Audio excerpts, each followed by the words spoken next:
Juan Reyes continua col·leccionant medalles. La darrera, la de campió del món de Jiu-Jitsu, en cinturó morat. Ganar un campeonato del mundo en cualquier deporte es la ambición de cualquier luchador, deportista, de cualquier modalidad. Ser campeón del mundo, pues, es lo más.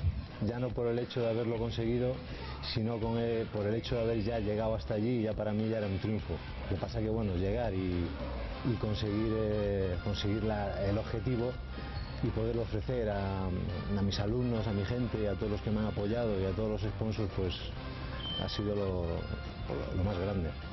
Aquest campió d'Europa i del món suma 4 medalles, de les quals destaca la primera que va aconseguir, però sobretot el bronze que va guanyar aquest any en el campionat europeu. Esta para mí es, pues... No pasa nada, tranquilo. Me fui con una costilla rota a competir y bueno,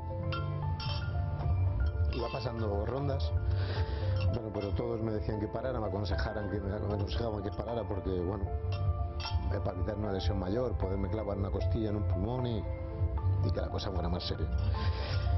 Entonces para mí esta es la más importante.